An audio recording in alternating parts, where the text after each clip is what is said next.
বর্তমান যদি কোনো ফোন কোম্পানি ধামাকাদার কামব্যাক করে কোনো ফোন ইন্ডাস্ট্রিতে, সেটা হচ্ছে 100% মোটরোলা। হ্যালো মোটো।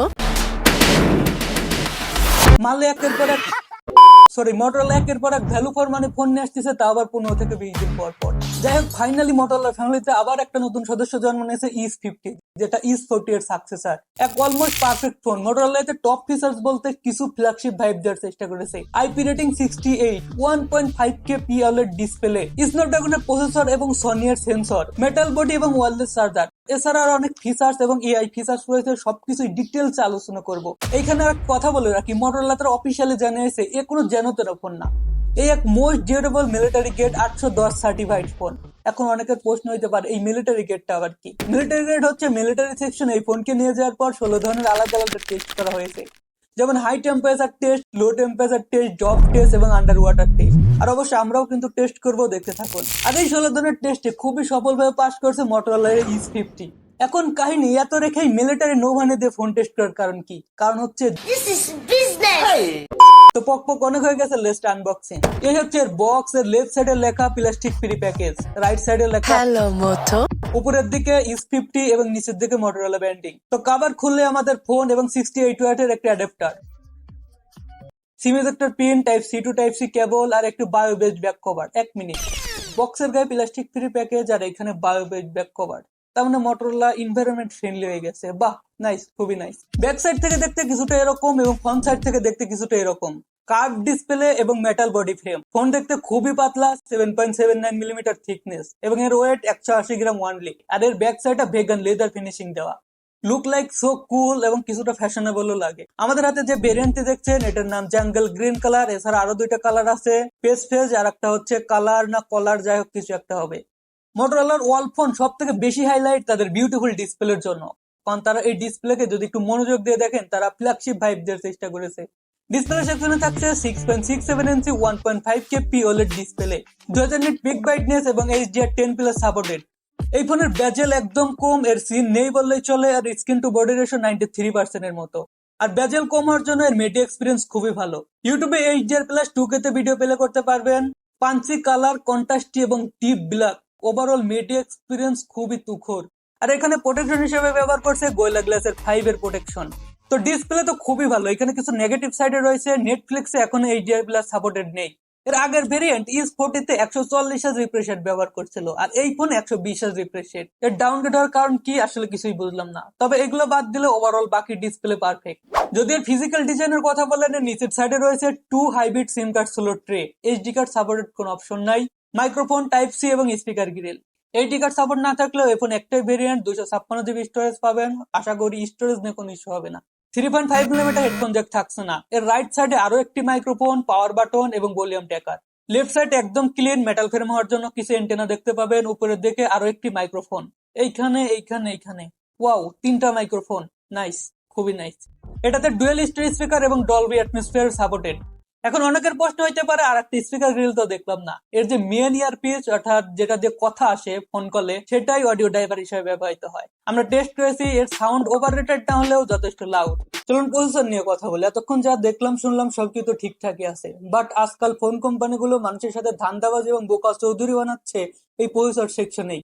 কিছু লোক তো শালা 15-16 হাজার টাকার স্মার্টফোনে প্রসেসর 40 হাজার টাকার ফোনে ব্যবহার করছে, আবার কিছু লোক তো শালাই পুরান ফোনকে রিভেন্ট করে নতুন ফোন বানিয়ে বাজারে এসে ছাড়ছে। মানে কি একটা বিশৃঙ্খল অবস্থা এই সেকশনে। এইখানে এরকমই কিছু একটা প্রসেসর ব্যবহার করছে, স্ন্যাপড্রাগন 7 Gen 1 এই প্রসেসর, একটা 4 nanometer প্রসেসর। বাট এই প্রাইস পয়েন্ট এর থেকে আমরা অনেক ভালো প্রসেসর এক্সপেক্ট করি, এমনকি অন্যান্য কোম্পানিগুলো অনেক ভালো প্রসেসর দিচ্ছেও। অ্যাক্সেলেরেটেড এডিশন অর্থাৎ স্ন্যাপড্রাগন 7 Gen 1 এরই একটু কোলক স্পিড বাড়ানো, অন পেপার 20% জিপিইউ এবং 30% এআই এনহ্যান্সমেন্ট পারফরমেন্স পাবেন। আর এর সাথে কোলক স্পিড পাবেন 2.5 GHz। অনেস্টলি বললে খুব খারাপ প্রসেসর তা না, বাট এই প্রাইস পয়েন্টে অন্যান্য কোম্পানিগুলো অনেক ভালো প্রসেসর প্রোভাইড করতেছে, ওটা বারবার চোখে পড়ে। তাছাড়া এই বছরের সেই প্রসেসরকে একটু আউটডেটেড প্রসেসরও বলতে পারেন। আর এর আনটুড স্কোর এসেছে 7 লাখের মতো। বিজিএমআই ম্যাক্স সেটিং থেকে এক সেটিং নিচে খেলতে পারবেন, আমরা খেলে দেখছি কোনো ধরনের প্রবলেম নাই। এটাতে আল্ট্রা এইচডিআর অ্যাভেলেবেল নাই, তবে স্মুথ এক্সট্রিমে 60 FPS এ গেম খেলতে পারবেন। এর থেকে কম দাম এরই পরিবারের সদস্য 50 ফিউশন যদি দেখেন, তাহলে বিজিএমআই আপনি এইচডিআর এক্সট্রিমে খেলতে পারবেন। মানে এখানে কি জন্য ডাউন গেটের আমি বুঝলাম না।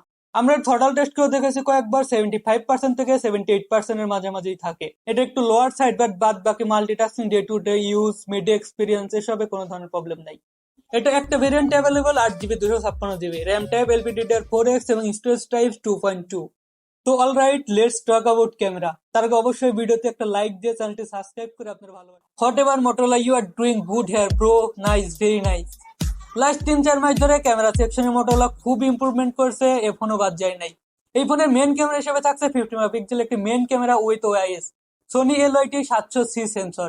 সেকেন্ডারি যে ক্যামেরা হিসেবে থাকছে 10 মেগাপিক্সেলের টেলিফটো 3x জুম লেন্স। আর তৃতীয় যে ক্যামেরা, এটা হচ্ছে ultra wide plus micro camera 2-in-1। সবথেকে প্রথমে মেন ক্যামেরা দিয়ে আমরা কিছু ফটো ক্লিক করেছি, এটার কালার অনেক ক্লিয়ার এবং ব্রাইট আসে, ভাইব্রেন্ট ছবি। তবে ফেসে দেখলাম কিছুটা লালটা লালটা এবং পিঙ্কিশ পিঙ্কিশ ভাব চলে আসে। তবে এটা মেয়েদের জন্য অনেক ভালো হবে। তাছাড়া কিছু মাল আছে আমাদের বাংলাদেশেও ছেলেরা, তাদেরও নাকি অনেক ভালো লাগছে। তো ক্যামেরাকে ফুল ন্যাচারাল মোডে শিফট করার পরও সেম হালকা কিছু পিঙ্কিশ থেকেই যায়। আলাদা আলাদা ফটো ক্লিক করেছি, আকাশের রং নীলচে আসে এবং এর কালার ক্লোজ টু ন্যাচারাল রাখার চেষ্টা করে।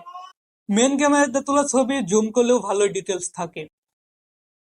এর পোর্ট্রেটের কথা বললে কলেজ পোর্ট্রেট গুলো খুবই ভালো, ভালোই ব্যাকগ্রাউন্ড ব্লার করে, ডিটেলসও খুবই ভালো। তবে এর দূরের পোর্ট্রেট গুলো এজ ডিটেক্ট এবং ডিটেলস এর অনেক ঘাটতি রয়েছে, মাঝে মাঝে তো আপনি কানই হারাই ফেলবেন। আল্ট্রা ওয়াইড ক্যামেরাও ঠিকঠাকই আছে। এই প্রাইস পয়েন্টে আপনি এই সেন্সর দিয়ে সাবজেক্টের ক্লোজে যেয়ে মাইক্রো শট নিতে পারবেন। নাইট মোডে রাত্রিবেলা কিছু ছবি টেস্ট করেছি, এটাতেও ভালোই ডিটেলস থাকে।